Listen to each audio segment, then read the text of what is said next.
ಬಾಗಲಕೋಟೆ ಜಿಲ್ಲೆ ಮುಧೋಳ ನಗರದಲ್ಲಿ ಕಳ್ಳರ ಹಾವಳಿ ಮತ್ತೆ ಮುಂದುವರಿತಾ ಇದೆ. ರಾತ್ರಿ ವೇಳೆಯಲ್ಲಿ ಮುಖಕ್ಕೆ ಮಾಸ್ಕ್ ಹಾಕಿಕೊಂಡು ಕಳ್ಳತನಕ್ಕೆ ಯತ್ನ ಮಾಡಿದ್ದಾರೆ. ಮುಖಕ್ಕೆ ಮಾಸ್ಕ್ ಹಾಕಿಕೊಂಡು ಎಲ್ಲಿ ಬೇಕೆಂದರಲ್ಲಿ ಕಳ್ಳತನಗಳು ನಡೀತಾ ಇದೆ. ಆದರೆ ಕಳ್ಳತನಕ್ಕೆ ಫುಲ್ ಸ್ಟಾಪ್ ಹಾಕಬೇಕಾಗಿರುವಂತಹ ಪೊಲೀಸ್ ಅಧಿಕಾರಿಗಳು ಕಣ್ಣು ಮುಚ್ಚಿ ಕೂತಿದ್ದಾರೆ ಅನ್ನುವಂತಹ ಒಂದು ಆರೋಪಗಳು ಕೂಡ ಕೇಳಿಬರ್ತಾ ಇದೆ.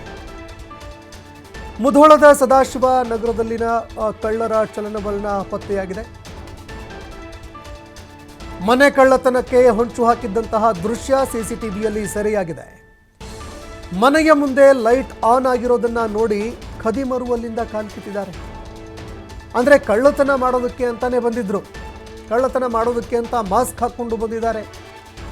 ಮಾಸ್ಕ್ ಹಾಕಿಕೊಂಡು ಬಂದಂತಹ ಕಳ್ಳರು ಮನೆ ಮುಂದೆ ಲೈಟ್ ಆನ್ ಆಗಿರೋದನ್ನ ನೋಡಿ ಎಲ್ಲರೂ ಎಚ್ಚರವಾಗಿರಬಹುದು ಅಂತ ಭಯಭೀತರಾಗಿ ಅಲ್ಲಿಂದ ಕಾಲ್ಕಿತ್ತಿದ್ದಾರೆ. ಆದರೆ ಈ ಕಳ್ಳತನಕ್ಕೆ ಬಂದಂತಹ ಕಳ್ಳರ ಒಂದು ಕರಾಮತ್ತು ಸಿಸಿಟಿವಿಯಲ್ಲಿ ರೆಕಾರ್ಡ್ ಆಗಿದೆ. ಇನ್ನು ಸಿಸಿಟಿವಿಯಲ್ಲಿ ಪತ್ತೆಯಾಗಿದ್ದನ್ನು ನೋಡಿ ಜನರು ಒಂದು ಕ್ಷಣ ಬೆಚ್ಚಿ ಬಿದ್ದಿದ್ದಾರೆ. ಕಳ್ಳತನಗಳು ಮತ್ತೆ ಮತ್ತೆ ನಡೀತಾ ಇದೆ. ಈ ಕಳ್ಳತನಕ್ಕೆ ಬ್ರೇಕ್ ಹಾಕುವಲ್ಲಿ ಅಧಿಕಾರಿಗಳು ವಿಫಲವಾಗ್ತಾ ಇದ್ದಾರೆ ಅನ್ನುವಂತಹ ಒಂದು ಆರೋಪ ಈಗ ಕೇಳಿ ಬರ್ತಾ ಇರುವಂಥದ್ದು. ದೃಶ್ಯಾವಳಿಯಲ್ಲಿ ನೀವು ನೋಡ್ತಾ ಇದ್ದೀರಿ.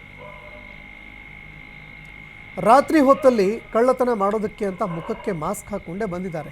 ಆದರೆ ನಾಯಿಗಳು ಬೇರೆ ಬೊಗಳ್ತಾ ಇದೆ, ಮತ್ತೊಂದೆಡೆ ಲೈಟ್ ಕೂಡ ಆನ್ ಮಾಡಿದ್ದಾರೆ. ಹೀಗಾಗಿ ಜನ ಎದ್ದಿರಬಹುದು, ಮನೆಯವರು ಎಚ್ಚರ ಇರಬಹುದು ಅನ್ನೋ ಕಾರಣಕ್ಕಾಗಿ ಅಲ್ಲಿಂದ ಕಾಲ್ಕಿತ್ತಿದ್ದಾರೆ.